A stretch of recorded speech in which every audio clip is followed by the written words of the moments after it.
नमस्कार दोस्तों, केंद्रीय कर्मचारियों के लिए 8वें वेतन आयोग 8th पे कमीशन के गठन को मंजूरी मिल चुकी है। जैसे ही इसकी कमेटी गठित की जाएगी, अनुमान है कमेटी के द्वारा 8 से 9 महीने के अंदर रिपोर्ट सौंप दी जाएगी, जो कि संभावित है अक्टूबर या नवंबर तक रिपोर्ट सौंप के 1 जनवरी 2026 से केंद्रीय कर्मचारियों को नए सिरे से पे स्ट्रक्चर दिया जाएगा, नए सिरे से सैलरी और नए सिरे से पेंशन प्रोवाइड की जाएगी। तो हमने लेवल 1, 2, 3 इनकी सैलरी जान ली है। 8th पे कमीशन के हिसाब से कितनी आ सकती है। इस वीडियो में हम लेवल 4 की सैलरी के बारे में जानने वाले हैं। यदि 7th पे कमीशन या वर्तमान के हिसाब से बात करें कि जो लेवल 4 है इसकी बेसिक कितनी है, तो ये है 25,500 रुपये। यहाँ पे फिटमेंट फैक्टर लगेगा, जो कि ये जो करंट बेसिक चल रही है जो हर एक लेवल के हिसाब से, तो उसके ऊपर फिटमेंट फैक्टर लगा करके नई बेसिक निकाली जाएगी और फिर उसके ऊपर जो नई बेसिक आएगी सारे अलाउंस भत्ते लिए जाएंगे।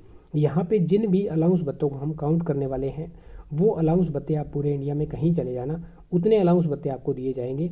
तो कम से कम सैलरी की बात करेंगे कहीं भी आपकी पोस्टिंग हो जाए। तो हम यहाँ पे नई बेसिक जानेंगे, फिर डीए डीएनएस अलाउंस, उसके बाद एचआरए हाउस रेंट अलाउंस या मकान किराया भत्ता जानेंगे और उसके बाद ट्रांसपोर्ट अलाउंस इसको जानने वाले हैं टीए को। तो नई बेसिक्स यहाँ पे जानेंगे, जो कि 2.86 फिटमेंट फैक्टर हम कर्मचारियों के द्वारा मांग है और कर्मचारियों के जो संगठन हैं, यूनियंस है, उनकी लंबे समय से मांग है। उसके हिसाब से यदि 2.86 फिटमेंट फैक्टर लगाया जाए तो यहाँ जो बेसिक बनती है वो 72,930 रुपये बनती है।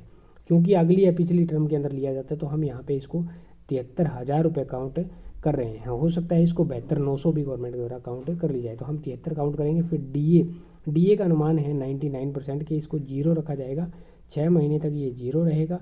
फिर AICP इंडेक्स जो भी आंकड़े निकालेगा उसके हिसाब से महंगाई के अंदर वृद्धि की जाएगी। फिर आता है एचआरए। यदि 7th पे कमीशन के हिसाब से एचआरए को यहाँ पे काउंट किया जाए तो उन्होंने जो, अगर 7th पे कमीशन की जो स्लैब है उसको एज इट इज़ 8th में रखा जाए तो वहाँ पे एक्स, वाई और जेड 3 तरह की पूरे इंडिया में सिटी डिवाइड की गई है। जब तक डीए 25% से कम है, डीए महंगाई भत्ते की बात कर रहा हूँ, तो यहाँ पे बेसिक का एचआरए एक्स सिटी में दिया जाएगा 24% और वाई सिटी में बेसिक का 16% एचआरए, जेड सिटी में बेसिक का 8% एचआरए। ये इस हिसाब से स्लैब बनाए गए, इतना दिया जाएगा जब तक डीए 25% से कम है। 25 के बाद, 50 के बाद एक अलग अलग यहाँ पे लेवल है, उसको कभी फिर जानेंगे। तो एचआरए हम यहाँ पे जेड सिटी को काउंट करेंगे क्योंकि हम मिनिमम कम से कम सैलरी जान रहे हैं। तो जेड सिटी यदि 8% बेसिक का एचआरए कैलकुलेट किया जाए तो ये बनता है 5840 रुपये। आपकी पोस्टिंग के हिसाब से वाई सिटी में हो जाए तो 5840 का 2 गुना कर देना, और यदि आपकी पोस्टिंग एक्स सिटी में हो जाए तो 5800 का 3 गुना कर देना, ये आपकी एचआरए निकल जाएगा। फिर आता है टीए यदि वर्तमान की बात करें यहाँ 25,500 में, तो यहाँ लगभग 2700 रुपये मिलता है। तो हम इसका डबल ले रहे हैं, डबल से थोड़ा सा कम लेंगे तो 5,000 रुपये हम यहाँ पे टीए लेंगे, ट्रांसपोर्ट अलाउंस लेंगे। ये मिनिमम अलाउंस भत्ते मैंने काउंट किए। और भी बहुत सारे अलाउंस भत्ते हैं जो आपके डिपार्टमेंट, सिटी, पोस्टिंग, कई चीज़ों पे डिपेंड है, ड्यूटी उसके ऊपर डिपेंड करते हैं, तो हम उसको काउंट नहीं करने वाले। अब होती है कटौती।